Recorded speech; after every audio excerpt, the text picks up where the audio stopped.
श्री गणेशाय नमः। श्री सरस्वत्यै नमः। श्री गुरुचरणकमलेभ्यो नमः। ॐ नमः भगवते वासुदेवाय। श्री राधा कृष्णाभ्यां नमः। ॐ कृष्णाय वासुदेवाय हरये परमात्मने प्रणतः क्लेशनाशाय गोविन्दाय नमो नमः। करारविन्देन पदारविन्दं मुखारविन्दे विनिवेशयन्तं शतस्य पत्रस्य पुटेशयानं बालं मुकुन्दं मनसा संभ्रामे सच्चिदानन्दस्वरूपाय विश्वोत्पत्त्यादिहेतवे तापत्रय विनाशाय श्रीकृष्णाय वयं नमः। जो जगत की उत्पत्ति, स्थिति और विनाश के हेतु हैं, जो तीनों प्रकार के पाप के नाश करता है, उन सच्चिदानंद रूप भगवान श्री कृष्ण को हम सब वंदन करते हैं। परमात्मा के 3 स्वरूप शास्त्रों में कहे गए हैं, सत, चित तथा आनंद। सत प्रकट रूप से सर्वत्र हैं, चित्त मौन तथा आनंद अप्रकट हैं। जड़ वस्तु में सत तथा चित्त है, परंतु आनंद नहीं है। जीव में सत और चित्त प्रकटता है, परंतु आनंद अप्रकट रहता है, अर्थात अप्रकट रूप से रहता है, अव्यक्त रूप से है। वैसे आनंद इसके अपने अंदर ही है, फिर भी आनंद को मनुष्य अपने बाहर ही खोजता है। मनुष्य नारी देह धन संपत्ति आदि में आनंद खोजता है। आनंद तो तुम्हारा अपना स्वरूप है, आनंद तो तुम्हारे अंदर ही है। इस आनंद को जीवन में किस प्रकार प्रकट करें, यही भागवत शास्त्र सिखाता है। दूध में मक्खन रहता है, फिर भी वह दिखता नहीं है, परंतु दूध में दही बनकर दही मंथन करने पर मक्खन दिख जाता है। ठीक उसी प्रकार से मानव को मनोमंथन करके आनंद को प्रकट करना है। दूध में जैसे मक्खन का अनुभव नहीं होता, इसी प्रकार ईश्वर का जो कि सर्वत्र है, फिर भी इसका अनुभव नहीं होता। जीव है तो ईश्वर का ही, तो भी उस ईश्वर को पहचानने का यत्न नहीं करता है। इसी कारण से इस आनंद को प्राप्त नहीं करता है, इसी कारण से इसे आनंद नहीं मिलता है। कोई भी कैसा भी जीव हो, इसे ईश्वर से मिलना है। नास्तिक भी हार थक कर अंत में शांति ही खोजता है। आनंद के 3 प्रकार तैत्तिरीय उपनिषद में बताए गए हैं, परंतु इनमें से 2 मुख्य आनंद हैं, साधन जन्य आनंद, स्वयं सिद्धि आनंद। साधन जन्य आनंद अर्थात विषय जन्य आनंद, जो साधन या विषय के नाश होने पर उस आनंद का भी नाश होता है और होगा। योगियों के पास कुछ भी साधन या विषय नहीं होता, फिर भी उनको आनंद है, अर्थात सदा आनंद से रहते हैं। इससे सिद्ध होता है कि आनंद अंदर है। ओम। सत्य चित्त आनंद ईश्वर में परिपूर्ण है। परमात्मा परिपूर्ण सत्य रूप, परिपूर्ण चित्त रूप, परिपूर्ण आनंद रूप हैं। परमात्मा श्री कृष्ण परिपूर्ण आनंद स्वरूप हैं। बिना ईश्वर के संसार अपूर्ण है। ईश्वर का अंश जीवात्मा भी अपूर्ण है। जीव में चिद अंश है, फिर भी परिपूर्ण नहीं है। मनुष्य में ज्ञान आता है, परंतु वह ज्ञान स्थायी नहीं होता। श्री कृष्ण परिपूर्ण ज्ञानी हैं। श्री कृष्ण को 16,000 रानियों के साथ बात करते समय भी वही ज्ञान था, और जिस समय सारी द्वारिका आदि का नाश हो रहा था, उस समय भी वही ज्ञान था। श्री कृष्ण का आनंद रानियों में या द्वारिका में है ही नहीं। सबका विनाश हो रहा था तो भी श्री कृष्ण के आनंद का विनाश नहीं होता है। कारण श्री कृष्ण तो स्वयं आनंद रूप हैं। सत्य नित्य है, चित्त ज्ञान है, चित्त शक्ति अर्थात ज्ञान शक्ति। मनुष्य अपने स्वरूप में स्थित नहीं है, अतः इसे आनंद नहीं मिलता। मनुष्य जिस प्रकार बाहर विवेक रखता है वैसा घर में रखता नहीं है। मनुष्य एकांत में सब स्वरूप में स्थित रहता नहीं, जबकि उत्पत्ति, स्थिति और संहार लीला में श्री ठाकुर जी के स्वरूप में कोई परिवर्तन नहीं होता।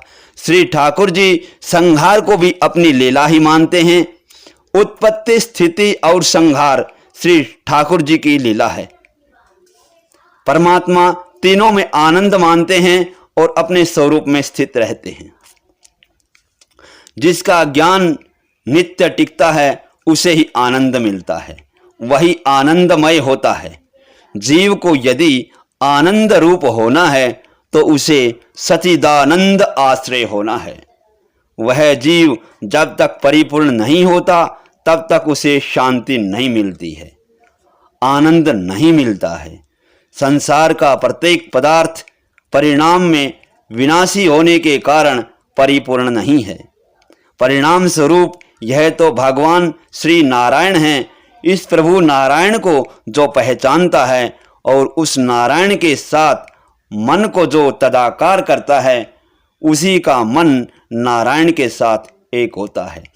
केवल वह जीवात्मा ही श्री नारायण रूप बनता है और वही परिपूर्ण होता है। तभी जीव का जीवन सफल होता है। जीव जब तक अपूर्ण है तब तक इसे शांति नहीं मिलती। जीव जब ईश्वर से मिलता है और उसका अपरोक्ष साक्षात्कार करता है तभी जीव परिपूर्ण होता है। परमात्मा श्री कृष्ण के दर्शन पाने के लिए ही यह मनुष्य का अवतार है। मानव ही श्री भगवान का दर्शन कर सकता है। पशु को तो अपने स्वरूप का भी भान नहीं है, तो वह बेचारा परमात्मा के दर्शन करे तो कैसे करे। परमात्मा के दर्शन के बिना जीवन सफल नहीं होता है। जो परमात्मा का दर्शन करता है उसी का जीवन सफल है। यह जीव अनेकों वर्षों से, अनंत जन्मों से भोग भोगता चला आ रहा है, फिर भी इसे शांति तो मिली नहीं। यह शांति तो तब मिले जब जीव को परमात्मा का दर्शन मिले। श्री कृष्ण परमात्मा के दर्शन के बिना जीव को परिपूर्ण शांति नहीं मिलती। दर्शन के 3 प्रकार शास्त्रों में बताए गए हैं। सौपन में प्रभु की झांकी होती है, यह हुआ साधारण दर्शन। मंदिर और मूर्ति में परमात्मा के दर्शन हो, यह मध्यम दर्शन है। ईश्वर का अपरोक्ष दर्शन, यह उत्तम दर्शन है। परमात्मा का अपरोक्ष साक्षात्कार तब होता है जब जीवन सफल होता है। वेदांत में साक्षात्कार के 2 प्रकार बताए गए हैं, परोक्ष ज्ञान, अपरोक्ष ज्ञान। ईश्वर किसी एक स्थान पर है ऐसा जो माने वह परोक्ष साक्षात्कार है। ईश्वर के बिना कुछ नहीं है, ईश्वर ही सब कुछ है, मैं भी ईश्वर से भिन्न नहीं हूं, यह है ईश्वर का अपरोक्ष साक्षात्कार। जिसे मैं स्वयं ब्रह्म हूं, अहम ब्रह्मास्मि, ऐसा ज्ञान या अनुभव होता है, उसे अपरोक्ष साक्षात्कार हुआ है ऐसा कहा जाता है, माना जाता है। देखने वाला ईश्वर को देखते ही ईश्वरमय बनता है, तभी उसे ईश्वर का अपरोक्ष साक्षात्कार होता है। ईश्वर का ही सब में अनुभव करते करते जो उसी में एक रूप हो जाता है, केवल वही ईश्वर के परिपूर्ण स्वरूप को जान सकता है, पहचान सकता है। और वेदांत में इसी को अपरोक्ष साक्षात्कार कहते हैं। ईश्वर जगत में किसी एक स्थान में है, यह ज्ञान भी अपूर्ण है। ईश्वर सर्वव्यापक हैं, यह केवल एक मूर्ति में या मंदिर में रह नहीं सकते हैं। समा नहीं सकते हैं। मंदिर में प्रभु के दर्शन कर लेने पर ज्ञानी पुरुष जहां दृष्टि जाती है वहीं भगवान रूप का अनुभव करते हैं। मंदिरों में प्रभु के दर्शन करके बाहर आने पर प्रत्येक में परमात्मा का दर्शन करें। मन जहां जाए वहां ईश्वर का दर्शन करें। यही है ईश्वर का असाधारण दर्शन। जो परमात्मा मुझ में है वही सब में है। इसी प्रकार अखिल जगत जिसे ब्रह्म स्वरूप दिखता है वही ज्ञानी है। सब में परमात्मा का अनुभव करते करते उसे अपने स्वरूप में भी परमात्मा का अनुभव होता है। परमात्मा के परोक्ष दर्शन से कोई विशेष लाभ नहीं होता है, परंतु जीव जब परमात्मा का अपरोक्ष दर्शन करता है तभी कृतार्थ होता है। ज्ञानी पुरुषों को तो अपने स्वरूप में भी श्री भगवान दिखते हैं। यही अद्वैत है। श्री कृष्ण लीलाएं इसलिए हैं कि इन लीलाओं का चिंतन करती गोपियां अपने स्वरूप में भी परमात्मा का अनुभव करती हैं। लीला देखन मैं गई मैं भी हो गई लाल। गोपियों को अपने स्वरूप का विस्मरण हुआ और कहती हैं मैं ही श्री कृष्ण हूँ। अपने प्यारे कृष्ण का सब में अनुभव करती हैं। गोपियाँ श्री कृष्णमय बनी हैं। जिसे अपने अंदर परमात्मा का दर्शन होता है वही जीव परमात्मा में मिल जाता है। अपने अंदर जिसे परमात्मा दिख जाते हैं उसके बाद वह जीव ईश्वर से जुदा नहीं रह सकता, वह ईश्वर में मिल जाता है। यही श्री भागवत का फल है। ज्ञानी ज्ञान से परमात्मा का ब्रह्म का अपरोक्ष साक्षात्कार करते हैं, जबकि वैष्णव भगत प्रेम से परमात्मा का अपरोक्ष साक्षात्कार करते हैं। ईश्वर जीव को अपनाकर जब अपने स्वरूप का दान करते हैं तभी जीव पूर्ण होता है। बिना ईश्वर के सारा संसार अपूर्ण है, जीव अपूर्ण है, अतः इसे शांति नहीं है। नारायण ही पूर्ण है, सच्ची शांति नारायण में है। नर नारायण का अंश है, अतः नर तो नारायण में ही समा जाना चाहता है। श्री नारायण की पहचान कराने वाला और श्री नारायण में लीन होने का साधन यह श्रीमद् भागवत शास्त्र है। जीव नारायण का अंश है, इसे तो उसी में मिल जाना है। इसके लिए शास्त्रों में अनेक उपाय कहे गए हैं। कर्म मार्ग, ज्ञान मार्ग, भक्ति मार्ग। उपनिषद से उपनिषदों के ज्ञान से ईश्वर का अपरोक्ष साक्षात्कार होता है, परंतु श्री व्यास जी ने विचार किया कि उपनिषदों की भाषा गूढ़ है, सामान्य मनुष्य इसे समझ नहीं सकेंगे। उपनिषदों का ज्ञान तो दिव्य है, परंतु अपने जैसे विलासी लोग वैसे दिव्य ज्ञान का अनुभव नहीं कर सकेंगे। कारण मनुष्यों के जीवन अति विलासी हैं, इसलिए ज्ञान मार्ग से जीव ईश्वर के पास जा सके यह असंभव है। अति वैराग्य के बिना ज्ञान मार्ग में सफलता नहीं मिलती। ज्ञान की बुनियाद है वैराग्य। ऐसा अति वैराग्य प्राप्त करना कठिन है। श्री सुखदेव जी महाराज को ऐसा अति वैराग्य प्राप्त हुआ था। जन्म होते ही उन्होंने वन की ओर प्रयाण किया था, प्रस्थान किया था और पिता से कहा था, आप पिता नहीं हैं, मैं पुत्र नहीं हूं। वेद त्याग का उपदेश करते हैं, शास्त्र सब कुछ छोड़ देने को कहते हैं। शास्त्र तो कहते हैं काम छोड़ो, क्रोध छोड़ो, परंतु मनुष्य कुछ छोड़ नहीं सकता। जो साधारण पान सुपारी भी नहीं छोड़ सकते हैं, वे काम क्रोध लोभ किस प्रकार छोड़ेंगे? वे घर का त्याग किस प्रकार करेंगे? सर्वसाधारण मनुष्य को तो कुछ करना नहीं है और वह कुछ छोड़ भी नहीं सकता, परंतु वेदांत शास्त्र तो कहता है कि सब कुछ छोड़कर सर्व सब का त्याग करके ईश्वर के पीछे पड़ोगे तभी तुम ईश्वर को पहचान सकोगे, उनसे मिल सकोगे। सर्व का त्याग, सर्वस्व का त्याग तो साधारण मनुष्य के लिए सुलभ नहीं है। वेद के 4 भाग हैं, संहिता, ब्राह्मण, आरण्यक, भाष्य। वेदों की समाप्ति उपनिषदों से होती है, अतः उसे वेदांत कहते हैं। आरण्यक में उपनिषद वाला भाग आता है। जिन ग्रंथों का चिंतन ऋषि करते हैं उन्हें आरण्यक कहते हैं। बंगलों में भोग विलासों में रहने वालों का उपनिषदों में या उपनिषदों के अध्ययन में अधिकार नहीं है।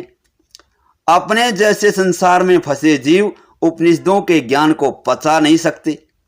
इन सब बातों का विचार करके भगवान व्यास जी ने श्रीमद् भागवत शास्त्र की रचना की। उपनिषदों का बताया गया मार्ग अपने जैसों के लिए सुलभ नहीं है। उपनिषदों का तात्पर्य त्याग में है। जो पान सुपारी चाय नहीं छोड़ सकते और जो 2-4 घंटे कथा में बैठें तो भी नस्वार, छींकने की जो डिब्बी होती है वो डिब्बी नहीं छोड़ सकते, वे काम क्रोध आदि विकारों को कैसे छोड़ सकेंगे। जो काम सुख का उपभोग करते हैं वे योगाभ्यास कर नहीं सकेंगे। भोगी यदि योगी होने जाएगा तो वह रोगी हो जाएगा। ज्ञान मार्ग में किसका पतन होता है वह नास्तिक बनता है। कहा है कि ज्ञान मार्ग में जिसका पतन होता है वह नास्तिक बनता है और योग मार्ग में जिसका पतन होता है वह योगी बनता है। भक्ति मार्ग में जिसका पतन होता है वह आसक्त बनता है। कलियुगी मनुष्य योगाभ्यास नहीं कर सकता। इस भागवत शास्त्र की रचना कलयुग के जीवों के उद्धार करने के लिए की गई है। श्रीमद् भागवत में एक नवीन मार्गदर्शन कराया गया है। हम घर बार और धंधा छोड़ नहीं सकते, ऐसा कहने वालों को भागवत शास्त्र कहता है निराश न होना, सब कुछ छोड़कर जंगल में जाने की जरूरत नहीं है। केवल जंगल में जाने से आनंद मिलता है ऐसा नहीं है। जीव सब प्रकार की प्रवृत्ति छोड़कर निवृत्ति में बैठता है तब भी मन में प्रवृत्ति के विचार आते हैं। श्रीमद् भागवत शास्त्र का आदर्श दिव्य है। गोपियों ने घर नहीं छोड़ा, गोपियां घर का काम करती थी। उन्होंने स्वधर्म का त्याग नहीं किया, वे वन में नहीं गई, फिर भी वे श्री भगवान को प्राप्त कर सकी हैं। श्री भागवत शास्त्र ऐसा मार्गदर्शन कराता है कि योगी को जो आनंद समाधि में मिलता है वही आनंद आप घर में रहते हुए भी प्राप्त कर सकते हैं। घर में रहकर भी आप प्रभु को प्रसन्न कर सकते हैं, प्राप्त कर सकते हैं, परंतु आपका प्रत्येक व्यवहार भक्तिमय हो जाना चाहिए। गोपियों का प्रत्येक व्यवहार ही भक्तिमय बन गया था। घर में रहकर भी श्री भगवान का दर्शन हो सकता है। गोपियों को घर में ही परमात्मा का दर्शन हुआ है। गोपियां यही मानती थी कि जहां हम जाते हैं हमारा कृष्ण हमारे साथ है। ब्रज में ऐसी गोपियों के दर्शन करके उद्धव जी का ज्ञान गर्व उतर गया था। गोपियों के सत्संग के बाद उद्धव जी कहने लगी, वंदे नद ब्रज वंदे नंद ब्रज स्त्रीणां पादरेणुम वीक्षणशः तासाम हरि कथोदगीतम पुनाते भुवन त्रयम्। अर्थात नंद बाबा के ब्रज में रहने वाली इन गोपियों की चरण रज को मैं बारंबार प्रणाम करता हूँ और इसे मस्तक पर चढ़ाता हूँ। अरे इन गोपियों ने भगवान श्री कृष्ण की लीला कथाओं के संबंध में जो गुणगान किए हैं वे तो तीनों लोकों को पवित्र कर रहे हैं और सदा पवित्र करते रहेंगे। गोपियां सब में श्री भगवान को निहारती हैं। वे कहती हैं, इस वृक्ष में, लता में, फूल में, फल में मुझे मेरा प्रभु दिखता है। मेरा कृष्ण तो मुझे छोड़कर जाता ही नहीं है। गोपियों को घर में ही श्री परमात्मा का साक्षात्कार हुआ है। श्री भागवत में कहा है कि घर में रहो, अपने व्यवहार में रहो, फिर भी परमात्मा को प्राप्त कर सकोगे। घर में रहना पाप नहीं है, परंतु घर को मन में रखना पाप है। साधु को साधु होने की जरूरत नहीं है। यदि आप सब संन्यास ले लेंगे तो साधु सन्यासियों का स्वागत कौन करेगा, उनका सम्मान कौन करेगा। गोपियों की प्रेम लक्षणा भक्ति ऐसी दिव्य है कि उनको घर में रहते हुए भी प्रभु की प्राप्ति हुई है, श्री कृष्ण रूप बनी हैं। इस प्रकार श्री कृष्ण में जिसका मन मिलेगा वही श्री कृष्ण रूप हो जाएगा। ऐसे अलौकिक भक्ति मार्ग का भगवान व्यास नारायण इस भागवत शास्त्र में वर्णन करेंगे और इसी भक्ति द्वारा परमात्मा का साक्षात्कार होगा। श्रीमद् भागवत आपके प्रत्येक व्यवहार को भी भक्तिमय बना देगा। भागवत व्यवहार और परमार्थ का समन्वय कर देगा। आपको घर में ही वही आनंद देगा कि जो आनंद योगी वन में बैठकर भोगते हैं। योगी समाधि में जैसा आनंद पाते हैं वैसा आनंद गृहस्थ को भी घर में ही प्राप्त हो सके, इसलिए भागवत शास्त्र की रचना की गई है। संसार के विशेष सुखों के प्रति वैराग्य हो और प्रभु के प्रति प्रेम जागे, यही श्रीमद् भागवत की कथा लीलाओं का उद्देश्य है। भागवत अर्थात भगवान को मिलने मिलाने का साधन, संतों का आश्रय लेने वाला संत बनता है। भागवत का आश्रय लेने वाला भगवान होता है। भक्ति केवल मंदिरों में नहीं अपितु जहाँ भी बैठ जाओ वहीं हो सकती है। इस भक्ति के लिए कोई देश, स्थान, काल, समय की जरूरत नहीं है। भक्ति तो 24 घंटे करनी है। भक्ति के काल अर्थात समय और भोग के काल समय ऐसा जो भेद रखता है वह भक्ति नहीं कर सकता। भक्ति सतत करो, निरंतर करो, 24 घंटे ब्रह्म संबंध बनाए रखो, हमेशा ध्यान रखो, सदा सावधान रहो कि माया के साथ संबंध न हो जाए। जब वासुदेव जी ने श्री कृष्ण को मस्तक पर पधराया तब उनकी ब्रह्म संबंध हुआ, उनको ब्रह्म संबंध का ज्ञान हुआ, जिससे उनके हाथ पैर की बेड़ियां टूट गई। परंतु योग माया को लेकर जब वापस पहुंचे तो फिर बंधन में पड़ गए। वसुदेव जी का ब्रह्म संबंध तो हुआ परंतु वे इसको टिकाए न रख सके। ब्रह्म संबंध को टिकाए रखना चाहिए, ईश्वर का स्मरण छोड़ना नहीं चाहिए। वैष्णव भगत भगवान के साथ खेलते हैं। जीव जो क्रिया करता है जब वह सब ईश्वर के लिए करता है तो उसकी प्रत्येक क्रिया भक्ति बन जाती है। भक्ति का विशेष संबंध मन के साथ है और जिससे भक्ति मन से नहीं होती है उसे तन से सेवा करने की जरूरत है। मानसिक सेवा श्रेष्ठ है। साधु संत तो मानसिक सेवा में तन्मय रहते हैं। यदि ऐसी सेवा तन्मयता हो जाए तो जीव कृतार्थ हो जाता है। भक्ति मार्ग की आचार्या गोपियां हैं, उनका आदर्श मन और आंखों के सामने रखो। ज्ञान मार्ग से, योग मार्ग से जिस ईश्वर के आनंद का अनुभव होता है उसी आनंद का अनुभव इस भक्ति से सहज प्राप्त होता है। ज्ञानी योगियों को जो ब्रह्मानंद प्राप्त होता है वही इस साधारण जीवात्मा को भी प्राप्त हो, ऐसे उद्देश्य से श्रीमद् भागवत की रचना की गई है। इसमें तो भगवान का स्वरूप बताया है। भगवान कैसे हैं? तापत्रय विनाशाय श्री कृष्णाय वयम नुमः। अर्थात परमात्मा के स्वरूप का वर्णन करते हुए कहा गया है तापत्रय विनाशाय। दुख मन का धर्म है, आत्मा का नहीं। मनुष्य दुख में ईश्वर का स्मरण करता है जिससे उसका परमात्मा के साथ अनुसंधान होता है और उसे आनंद मिलता है। जीव का स्वभाव सुंदर नहीं है। परमात्मा का शरीर तो हो सकता है कि कभी सुंदर न भी हो। कर्मावतार, वराह अवतार के शरीर सुंदर नहीं थे, परंतु श्री परमात्मा का स्वभाव सुंदर, अतिशय सुंदर है। दूसरों के दुख दूर करने का परमात्मा का स्वभाव है, इसलिए तो श्री भगवान वंदनीय हैं। आध्यात्मिक, आदि दैविक, आदि भौतिक तीनों प्रकार के पापों के नाश करने वाले भगवान श्री कृष्ण की हम वंदना करते हैं। ओम। बहुत लोग पूछते हैं कि वंदना करने से क्या लाभ है। वंदना करने से पाप जलते हैं, पाप नष्ट होते हैं।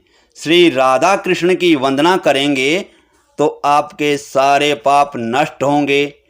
परंतु वंदना अकेले शरीर से नहीं, मन से भी करो। अर्थात श्री राधा कृष्ण को हृदय में पधराओ और उनको प्रेम से नमन करो।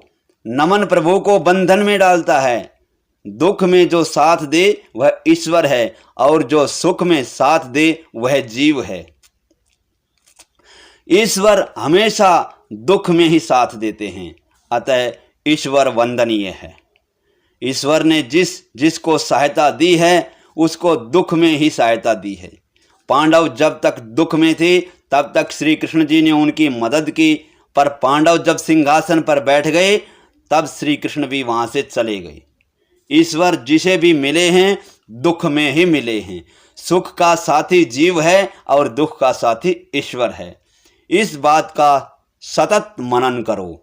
मनुष्य धन पाने के लिए जितना प्रयत्न करता है और दुख सहन करता है, उससे भी कहीं कम प्रयत्न यदि ईश्वर की प्राप्ति के लिए करे तो उसे ईश्वर अवश्य मिलेंगे। कन्हैया तो बिना बुलाए गोपियों के घर जाता था, परंतु वह मेरे घर क्यों नहीं आता? ऐसा कभी विचार भी किया है?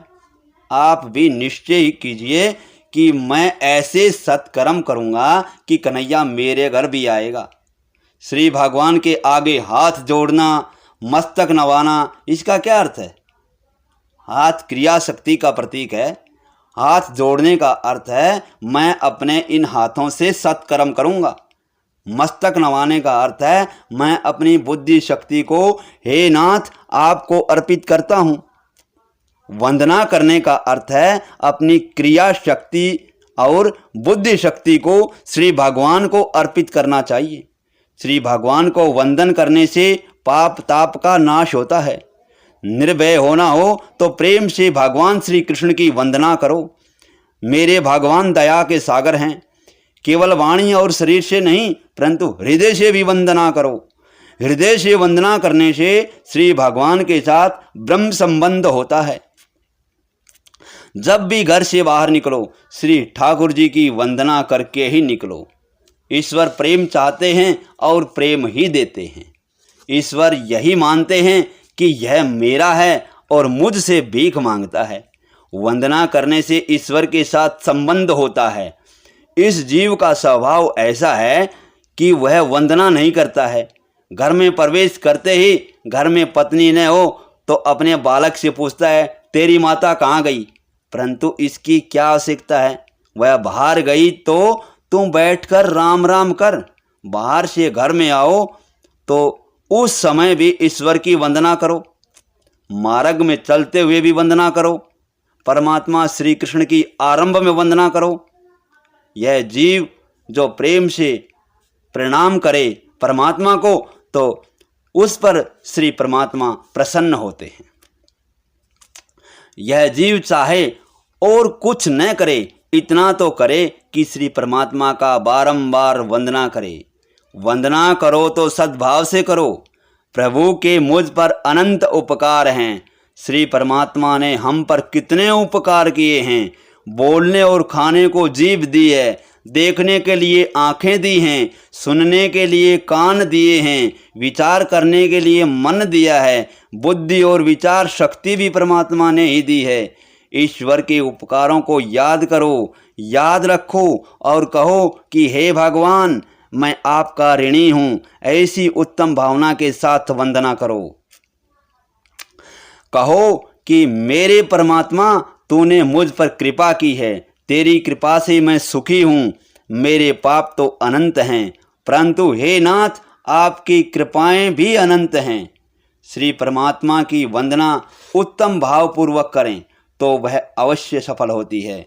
विचार करो कि प्रभु ने मुझे जो दिया है क्या मैं उसके योग्य हूँ?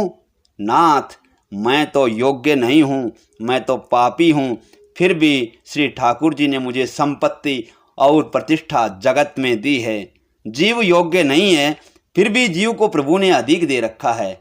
नाथ, आपके उपकार अनंत हैं। वंदना करने से अभिमान का बोझ कम होता है। श्री ठाकुर जी का बिल्कुल वजन भार नहीं है, कारण उनमें कोई अभिमान नहीं है। श्री कृष्ण तो बोडाना की पत्नी की नाक की नथ से तुल गए थे। श्री भागवत का आरंभ भी वंदना से किया गया है और वंदना से ही समाप्ति भी की गई है। नमामि हरिम परम। अकेले श्री कृष्ण की वंदना नहीं की, अपितु कहा है श्री कृष्ण आए राधा कृष्णा वयम नुमः, श्री राधा कृष्णाभ्याम नमः। श्री जी का अर्थ है राधा जी। श्री राधा जी के साथ विराजमान श्री ठाकुर जी की मैं वंदना करता हूँ। परमात्मा की वंदना कर लेने के बाद श्रीमद् भागवत के वक्ता श्री सुखदेव मुनि जी की वंदना की गई है। वंदना करके तुम्हारी क्रिया शक्ति और बुद्धि शक्ति अर्पण करने के पश्चात कुछ अघटित कार्य या विचार न किया जाए। पढ़ने और विचारने की अपेक्षा जीवन में आचरण अधिक श्रेष्ठ है। वेदों का अंत नहीं, पुराणों का पार नहीं। मनुष्य जीवन लघु है और शास्त्र का कोई पार नहीं, परंतु उस एक को अर्थात ईश्वर को जान लोगे तो सब कुछ जान जाओगे। कलयुग का मनुष्य कम समय में भी श्री भगवान को प्राप्त कर सकता है। यह है जो श्रीमद् भागवत में बताया गया है। सूत जी कहते हैं 7 ही दिनों में राजा परीक्षित ने सद्गति प्राप्त की थी, जो मैंने अपनी आँखों से देखा है। परीक्षित जी का उद्धार हुआ, फिर भी हम सब का उद्धार क्यों नहीं होता है? हमें परीक्षित जी की जैसा श्रोता होना चाहिए और वक्ता भी गुरुदेव जैसा बने तो उद्धार हो जाए। हम सब परीक्षित ही हैं। यह जीव गर्भ में आया और जिसने मेरी रक्षा की वह चतुर्भुज स्वरूप वाला पुरुष कहाँ है, कहाँ है? ऐसा कहते कहते ईश्वर की खोज में निकले वह जीव परीक्षित है। परीक्षित अर्थात श्री भगवान के दर्शन के लिए आतुर हुआ ऐसा जीव। परीक्षित जी की आतुरता का एक कारण था कि उन्हें मालूम हो गया था कि 7 दिनों में 7वें दिन मेरी मृत्यु होने वाली है। तक्षक नाग मुझे डसने वाला है। जीव मात्र को तक्षक नाग डसने वाला है। तक्षक काल का स्वरूप है, ऐसा भागवत के 11 स्कंद में कहा है। काल रूपी तक्षक किसी को नहीं छोड़ता, वह 7वें दिन डसता ही है। सप्ताह के कुल 7 दिन हैं। इन 7 दिनों वार में किसी एक वार को, एक दिन को यह काल अवश्य डसेगा ही। इन 7 वारों में से कोई एक वार हमारे लिए भी निश्चित तो है ही। तो फिर परीक्षित जी की तरह काल को मत भूलो। कोई भी जीव क्यों न हो, उसे काल का भय तो लगता ही है। मृत्यु का भय केवल मनुष्य को है ऐसा नहीं है, ब्रह्मा जी को भी काल का भय लगता है।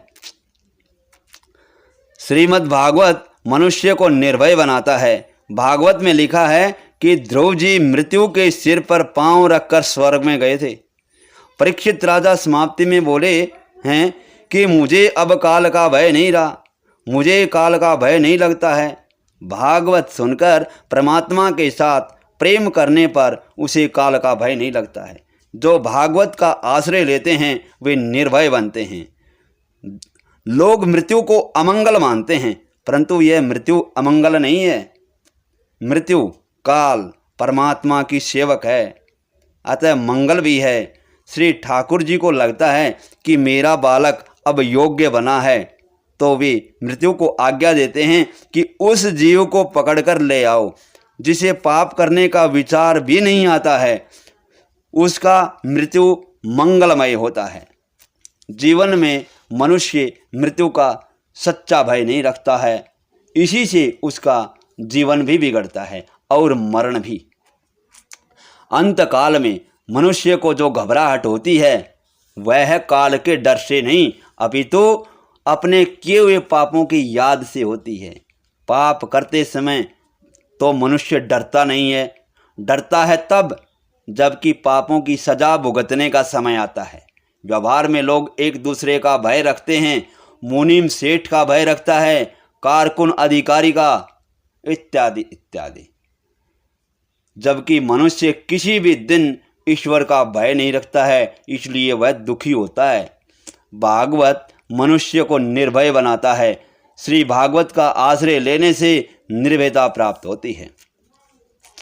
मैं अपने परमात्मा श्री कृष्ण का अंश हूँ, मैं भगवान का हूँ। कुछ पैसे जेब में आ जाएं तो मनुष्य को हिम्मत आ जाती है। तो जब आप परमात्मा को हमेशा साथ ही रख कर फिरेंगे तो आप निर्भय ही बन जाएंगे। इसमें क्या आश्चर्य है? भय बिना प्रभु में प्रीति होते ही नहीं है। काल का भय रखो, काल के मृत्यु के भय से प्रभु में प्रीति होती है। अतः काल की, पाप की, धर्म की भीति रखो। मनुष्य यदि सदा काल का भय रखे तो इससे पाप नहीं होगा। निर्भय होना हो तो पाप छोड़ दो।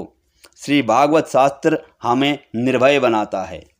मनुष्य को और किसी का भय चाहे न लगता हो फिर भी काल का भय तो उसे लगा ही रहता है। काम का नाश करके भक्ति और प्रेममय जीवन जो जीता है वह काल पर भी विजय पाता है। काल को जो मारता है वह काल की मार नहीं खाता। काल की मार से छूटना हो तो परमात्मा के साथ अतिशय प्रेम करना होगा। ईश्वर से प्रेम किए बिना ये काम, क्रोध आदि विकार जाते नहीं हैं। परमात्मा के साथ प्रेम करेंगे तो काल का भय लगेगा ही नहीं। ध्रुव जी मृत्यु के सिर पर पांव रखकर वैकुंठ धाम में गए थे। काल ही तक्षक नाग का स्वरूप है। काल तक्षक किसी को नहीं छोड़ता, किसी पर भी इस काल को दया नहीं आती। अतः इसी जन्म में ही इस काल पर विजय प्राप्त करो। जब जन्म होता है उसी समय ही मृत्यु काल और मृत्यु काल निश्चित किए जाते हैं। पाप करने में मनुष्य जितना सावधान होशियार रहता है उतना पुण्य करने में नहीं होता है। पाप प्रकट हो गया तो जगत में अप्रतिष्ठित होऊंगा ऐसा सोचकर पाप को एकाग्रचित होकर वह करता है और इसी कारण से अंत काल में उसे पापों की याद आती है। इसी से अंत काल में जी घबराता है। अपने किए हुए पाप प्रत्यक्ष दिखते हैं। वह समझता है कि मैंने मरने की कोई तैयारी ही नहीं की,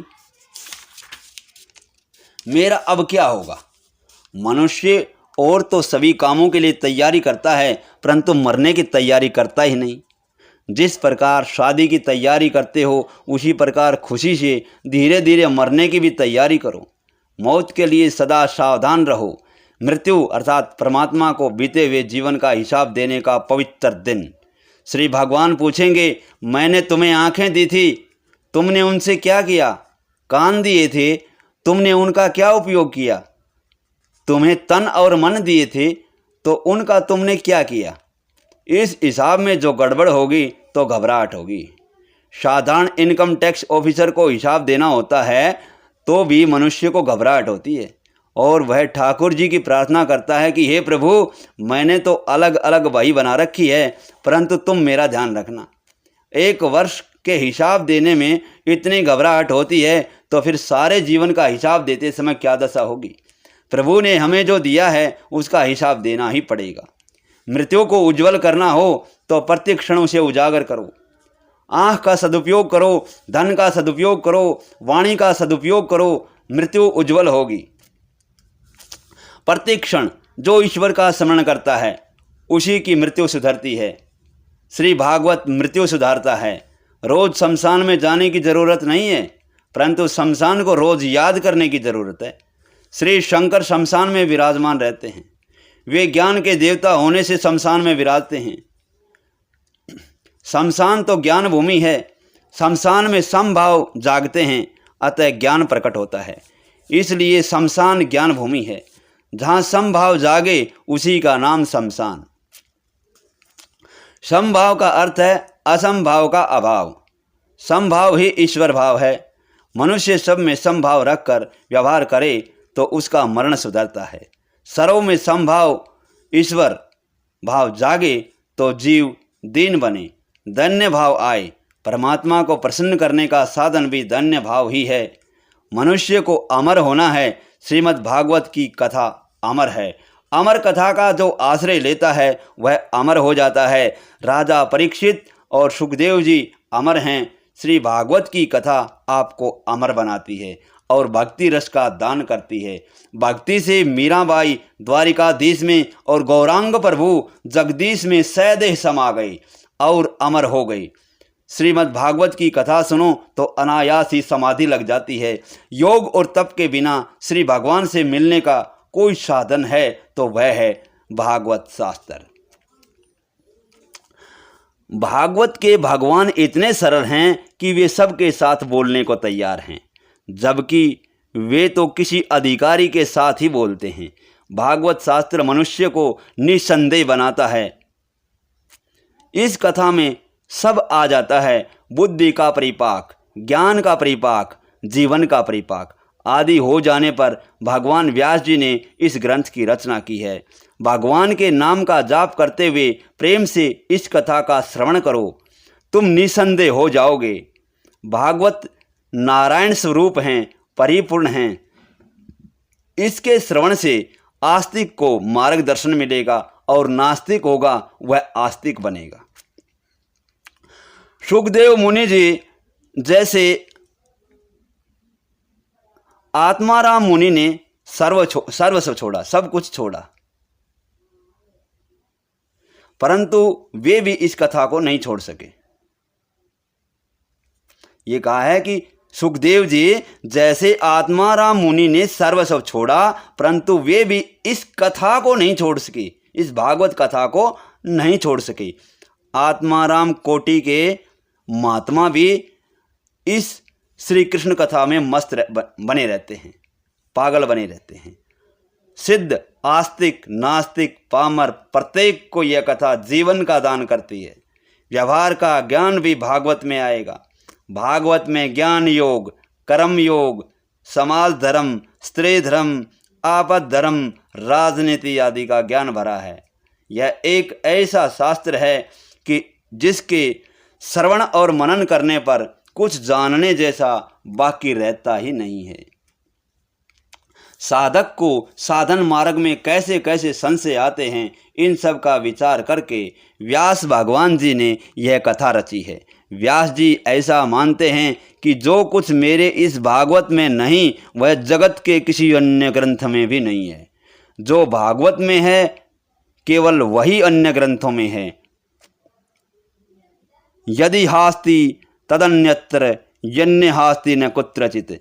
भागवत शास्त्र यह परिपूर्ण नारायण का स्वरूप है, अतिशय दिव्य है। व्यास जी के आश्रम में गणपति जी महाराज प्रकट हुए। व्यास जी ने कहा मुझे भागवत शास्त्र की रचना करनी है, परंतु इसे लिखेगा कौन? गणपति जी ने कहा बहुत खुश, मैं लिखने को तैयार हूँ, परंतु मैं एक क्षण भी खाली नहीं बैठूंगा। गणपति जी का वाहन तो चूहा है। चूहे का अर्थ है उद्योग। जो उद्योग पर बैठता है उसकी सिद्धि और बुद्धि दासी बनी रहती है। सतत निरंतर उद्योग करोगे तो रिद्धि सिद्धि आपकी दासी बनेंगी। एक क्षण भी ईश्वर के चिंतन बिना न बैठो। प्रत्येक कार्य के आरंभ में गणपति की पूजा की जाती है। गणपति जी विघ्न हरता हैं। गणपति का पूजन करने का अर्थ है जितेंद्रिय होना। गणपति जी कहते हैं मैं खाली अर्थात बिना काम के बैठता नहीं हूँ। जो हमेशा कार्यरत रहता है उसका अमंगल नहीं होता। श्री गणपति जी बने हैं लेखक और व्यास जी बने हैं वक्ता।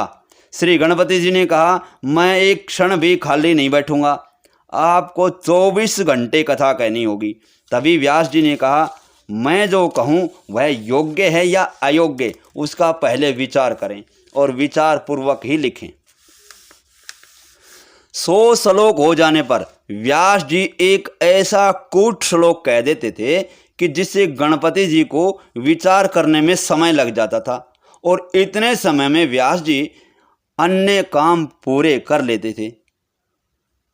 देवताओं को अपरोक्षता बहुत प्रिय है।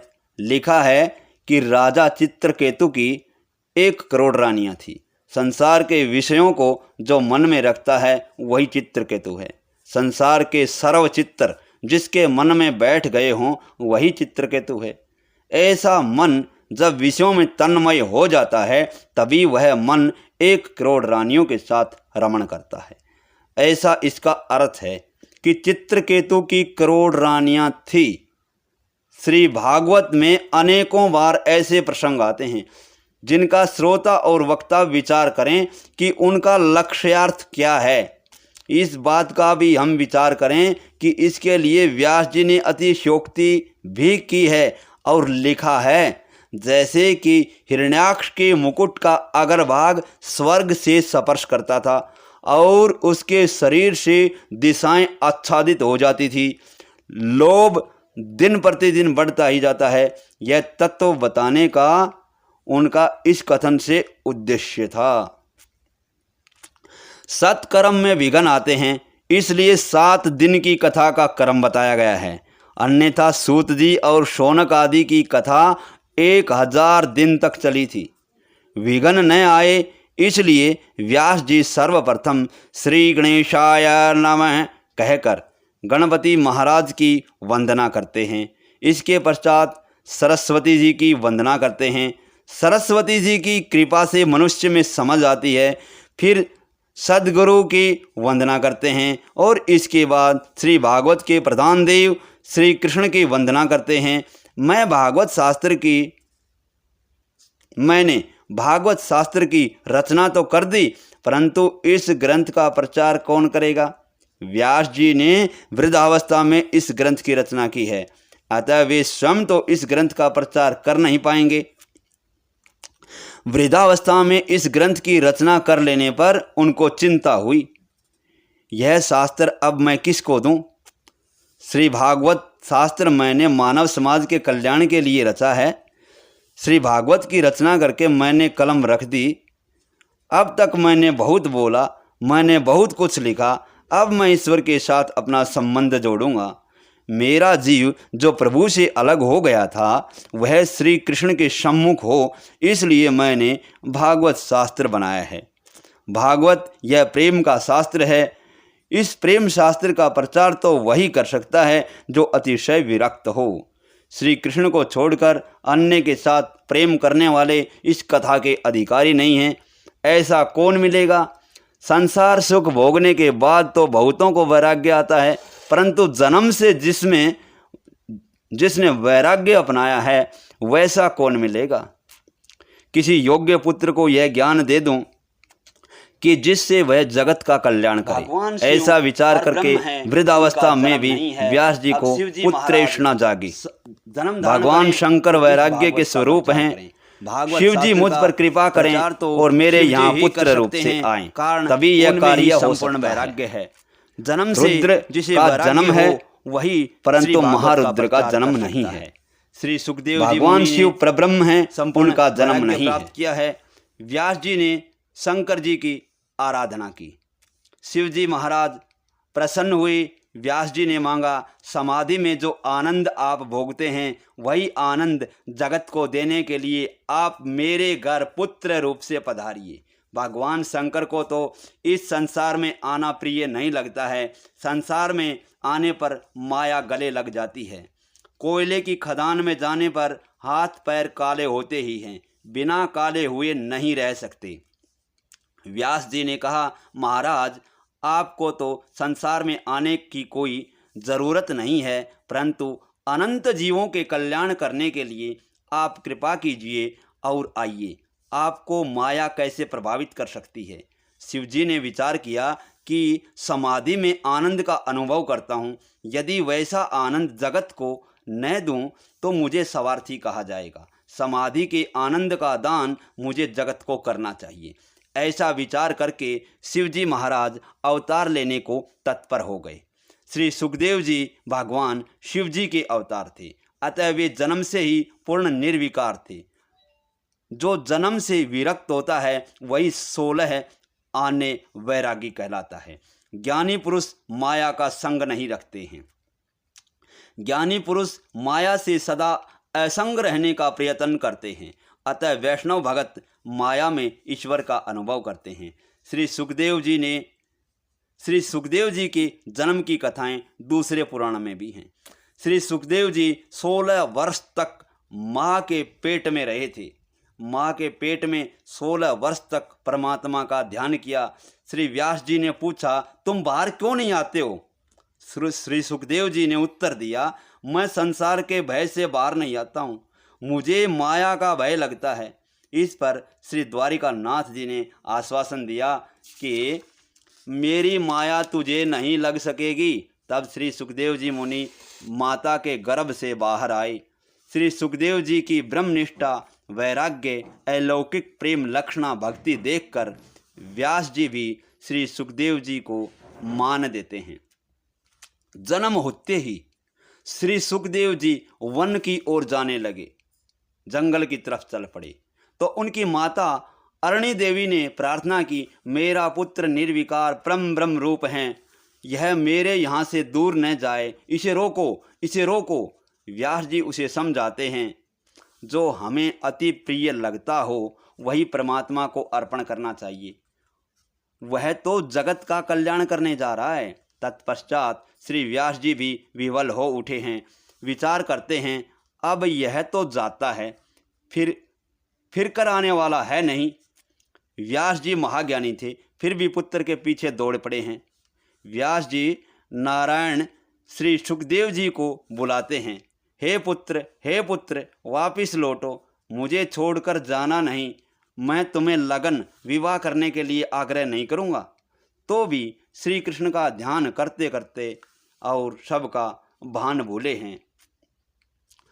उस उन्मत्त अवस्था में, भान भूली अवस्था में कौन किसका पिता, कौन माता, लौकिक संबंध का विस्मरण होता है, भूल हो जाती है। तभी ब्रह्म संबंध होता है। जब तक लौकिक संबंध का स्मरण रहता है तब तक ईश्वर में आसक्ति भक्ति होती नहीं है। सर्वव्यापक हो चुके श्री सुखदेव जी वृक्षों द्वारा उत्तर देते हैं, हे मुनिराज, आपको पुत्र के वियोग से दुख हो रहा है, परंतु हमको तो जो पत्थर भी मारता है हम उसे फल देते हैं। वृक्षों के पुत्र उनके फल हैं। पत्थर मारने वाले को भी जो फल दे वही वैष्णव है। तो आप पुत्र वियोग से किस लिए रोते हैं? आपका बेटा तो जगत कल्याण करने चला है। व्यास जी अभी तक व्यग्र हैं।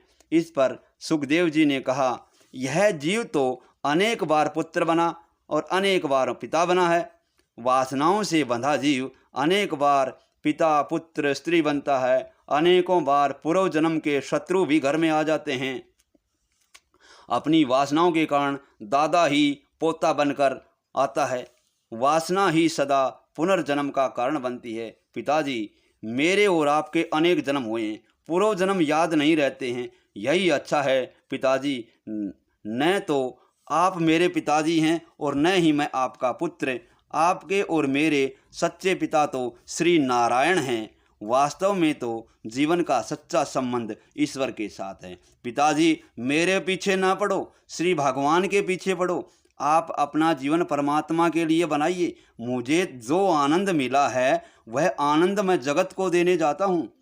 तब श्री सुखदेव जी वहाँ से नर्मदा तट पर आए हैं। श्री सुखदेव जी ने कहा कि नर्मदा के एक किनारे पर मैं बैठता हूँ, सामने के किनारे पर आप विराजिए। पिताजी, अब मेरा ध्यान छोड़ दो, मेरा ध्यान न करो। दूर से चाहे आप मुझे देखते रहें, परंतु ध्यान तो परमात्मा का ही करें। जो परमात्मा के पीछे पड़ते हैं वही ज्ञानी हैं। पैसे के पीछे मत पड़ो, परंतु परमात्मा के पीछे पड़ो।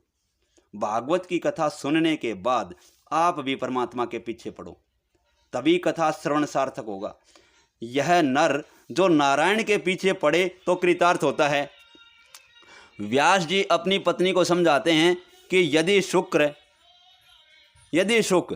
श्री सुखदेव जी तुम्हें अति प्रिय है तो इसे अंतर्यामी को अर्पण करो।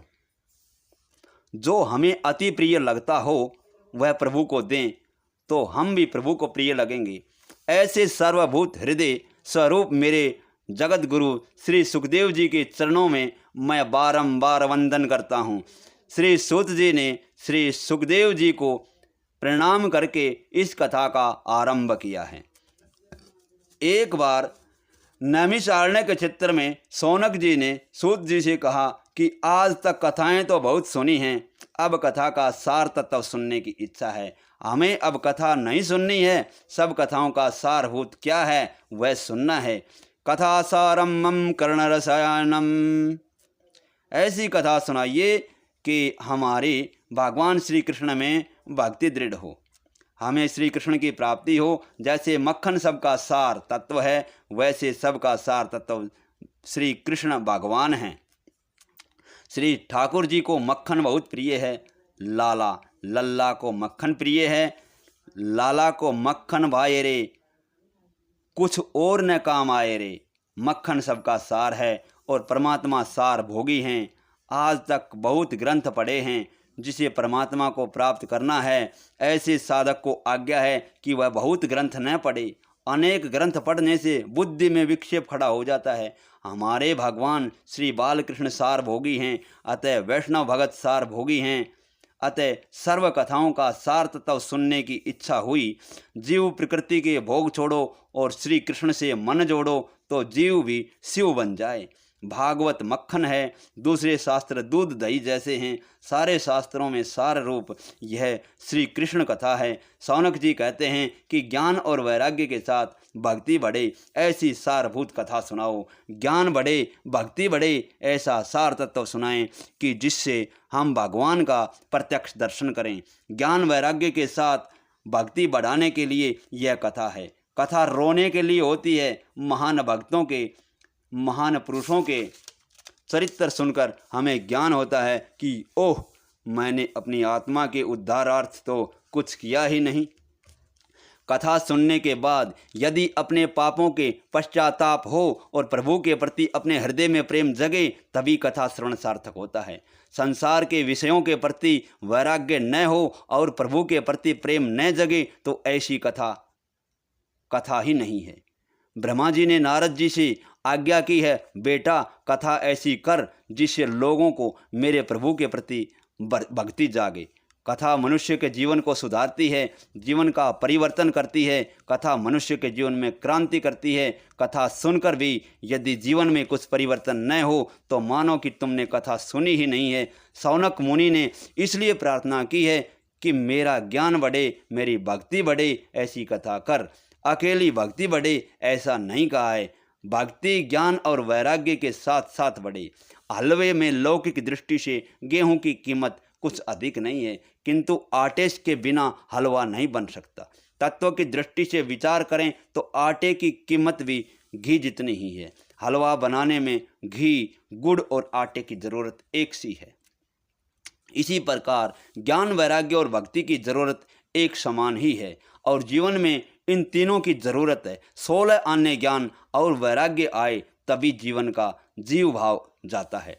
जिसमें ज्ञान भक्ति और वैराग्य परिपूर्ण हो वही उत्तम वक्ता है। अनेक ऋषि मुनि वहाँ गंगा के किनारे बैठे थे, परंतु कथा करने को कोई तैयार नहीं हुआ। तब भगवान ने श्री सुखदेव मुनि जी को प्रेरणा दी कि वहाँ जाओ। श्री सुखदेव जी में ज्ञान भक्ति और वैराग्य परिपूर्ण है। भागवत शास्त्र प्रेम शास्त्र है। प्रेम तो 5वां पुरुषार्थ है। श्री कृष्ण के प्रेम में देह भान भूले तो मानो प्रेम सिद्ध हुआ। परमात्मा प्रेम को ही अपना स्वरूप कहते हैं। ज्ञान मार्ग में प्राप्ति है। ज्ञान मार्ग में जो प्राप्त है उसी का अनुभव करना है। भक्ति मार्ग में भक्ति द्वारा भेद का विनाश करना है। भक्ति मार्ग में भेद का विनाश है। ज्ञान मार्ग में भेद का निषेध है। ज्ञान मार्ग में ज्ञान से भेद का निषेध करने में आया है। ज्ञान और भक्ति दोनों मार्ग का लक्ष्य एक ही है। सूत जी कहते हैं, आप सब ज्ञानी हैं, परंतु लोगों पर उपकार करने के लिए आप प्रश्न पूछते हैं, तो कृपया सावधान होकर कथा सुनिए। पूर्व जन्मों के पुण्य का उदय होता है, तभी इस पवित्र कथा के सुनने का योग मिलता है। कलि युग के जीवों को काल रूपी सर्प के मुख से छुड़ाने के लिए श्री सुखदेव जी ने भागवत कथा कही है। जिस समय श्री सुखदेव जी परीक्षित राजा को यह कथा सुना रहे थे, उस समय अमृत लेकर स्वर्ग के देवतागण वहाँ आए। उन्होंने कहा, स्वर्ग का यह अमृत हम राजा को देते हैं और बदले में यह कथा अमृत आप हमें दीजिए। सुखदेव जी ने परीक्षित जी से पूछा कि यह कथा अमृत पीना है या स्वर्ग का अमृत? तब परीक्षित जी ने श्री सुखदेव जी से पूछा कि स्वर्ग का अमृत पीने से क्या लाभ? श्री सुखदेव जी ने कहा, स्वर्ग का अमृत पीने से स्वर्ग के सुख मिलते हैं, परंतु स्वर्ग का अमृत दुख मिश्रित है और स्वर्ग का अमृत पीने से पुण्यों का क्षय होता है, परंतु पापों का क्षय नहीं होता है। कथामृत पान से पापों का नाश होता है, कथामृत से भोग वासना का विनाश होता है, अतः स्वर्ग के अमृत से यह कथामृत श्रेष्ठ है। सनत कुमार ब्रह्मलोक में रहते थे। एक बार वे इस कथा का आनंद लेने भारत में आए। इससे लगता है कि ब्रह्मलोक में भी इस कथा के आनंद जैसा कोई आनंद नहीं है। तब परीक्षित राजा ने कहा, भगवान, मुझे यह स्वर्ग लोक का अमृत नहीं पीना है, मैं इस कथा अमृत का ही पान करूंगा। 7 ही दिनों में ज्ञान वैराग्य को जागृत करने के लिए यह कथा है। ज्ञान और वैराग्य अपने अंदर ही है, परंतु वे सोए हैं, उन्हें जागृत करना है। आगे कथा आएगी कि ज्ञान और वैराग्य को मूर्छा आई हुई है। 7 दिन में ही इस ज्ञान और वैराग्य को जागृत करके भक्ति रस उत्पन्न करना है। इसके लिए यह कथा है। ऐसा और कोई ग्रंथ नहीं है कि जो 7 ही दिनों में मुक्ति दिलाए। सूत जी कहते हैं, 7 ही दिनों में परीक्षित जी को जिस कथा से मुक्ति मिली थी वही कथा आपको सुनाता हूँ। 7 दिनों में ही परीक्षित को मुक्ति मिली। कारण उनके लिए निश्चित था कि ठीक 7वें दिन उनका काल आने वाला है, परंतु हम तो काल को भूल जाते हैं। वक्ता श्री सुखदेव जी जैसा अवधूत हो और श्रोता परीक्षित जैसा अधिकारी हो तो 7 दिनों में मुक्ति मिलती है। वक्ता और श्रोता दोनों अधिकारी होने चाहिए। बिजली का प्रवाह और गोला यानी कि बल्ब दोनों ठीक होना चाहिए। वक्ता और श्रोता दोनों ही अधिकारी हों तभी यह कथा मुक्ति दिलाती है। कथा सुनी तो परीक्षित को लेने विमान आया और उनको सद्गति मिली। परीक्षित महाराज विमान में बैठकर परमात्मा के धाम में गए। आजकल लोग कथा तो बहुत सुनते हैं, परंतु लेने के लिए विमान क्यों नहीं आते हैं? इसका कारण यही है कि वक्ता और श्रोता अधिकारी नहीं मिलते हैं। परंतु जब तक वासनाओं में फंसा है तब तक विमान कैसे आएंगे? और यदि इससे पहले विमान आ भी जाए तो इन पर कोई बैठेगा नहीं। कदाचित स्वर्ग में से विमान लेने के लिए आ भी जाए तो भी मनुष्य की जाने की तैयारी भी तो कहाँ है?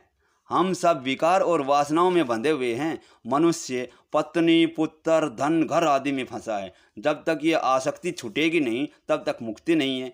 जिसका मन परमात्मा के रंग में रंगा गया हो उसके लिए तो वह जहाँ बैठा है वहीं मुक्ति है। ऐसों के लिए तो विमान आए भी तो क्या और न भी आए तो भी क्या, ईश्वर के साथ तन्मयता हो जाए उसी से ही आनंद मिलता है। उससे बढ़कर आनंद तो वैकुंठ में भी नहीं है। भक्त तुकाराम को लेने को विमान आया तो तुकाराम ने अपनी पत्नी से कहा कि जीवन में तो तुम्हें कोई सुख दे नहीं सका, परंतु परमात्मा ने हमारे लिए विमान भेजा है, तो चलो तुम्हें विमान में बैठाकर परमात्मा के धाम में ले चलूं, आओ मेरे साथ चलो। परंतु पत्नी ने न माना। उसने कहा, महाराज आपको जाना हो तो जाइए, मुझे जगत को छोड़कर नहीं जाना है स्वर्ग में। और वह नहीं गई। संसार का मोह छोड़ना बड़ा कठिन है। जब तक वासना अंकुशित न हो जाए तब तक शांति नहीं मिल सकती। कथा का एकाध सिद्धांत भी यदि दिल में उतर जाए तो जीवन मधुर बन जाए। वासनाएं बढ़ती हैं, भोग बढ़ते हैं, इसी से संसार कटु बनता है। जब तक वासनाएं क्षीण न हों तब तक मुक्ति नहीं मिल सकती। पूर्व जन्म का शरीर तो चला गया, परंतु पूर्व जन्म का मन नहीं गया है। लोग अपने तन की, कपड़ों की खूब चिंता करते हैं, परंतु मरने के बाद भी जो साथ जाता है उस मन की चिंता नहीं रखते हैं। मरने के बाद जिसे साथ आना है ही उसी की फिक्र करो। धन शरीर आदि की चिंता मत करो। मरने के बाद तो जो अंगूठी तुम्हारी उंगली में होगी वह भी लोग निकाल लेंगे। आचार विचार के बिना मन की शुद्धि नहीं होती है। जब तक मन की शुद्धि न हो तब तक भक्ति नहीं हो सकती। ज्ञान और वैराग्य को दृढ़ करने के लिए यह भागवत की कथा है। विवेक से जब तक संसार का अंत न लाएं तब तक संसार का अंत आने वाला नहीं है। जीवन में संयम और सदाचार जब तक न आए तब तक पुस्तकों से मिला ज्ञान किसी काम का नहीं है। केवल ज्ञान भी किस काम का। एक गृहस्थ के पुत्र का अवसान हुआ, गृहस्थ रोता है, उसके घर कोई ज्ञानी साधु आता है और उपदेश करता है, आत्मा अमर है, मरण शरीर का होता है, अतः तुम्हें पुत्र मृत्यु का शोक करना अनुचित है। कुछ समय बाद उस साधु की बकरी मर गई, जिससे वह रोने लगा। साधु को रोता हुआ देखकर उस गृहस्थ ने साधु से पूछा कि महाराज, आप तो मुझे उपदेश दे रहे थे कि किसी की मृत्यु पर शोक नहीं करते, तो फिर आप किस लिए रो रहे हैं? साधु ने कहा कि बालक तुम्हारा था और बकरी मेरी थी, अतः रोता हूँ। ऐसा परोपदेश पांडित्यम किस काम का? ज्ञान का अनुभव करो, मुक्त होने के लिए ज्ञान का उपयोग है।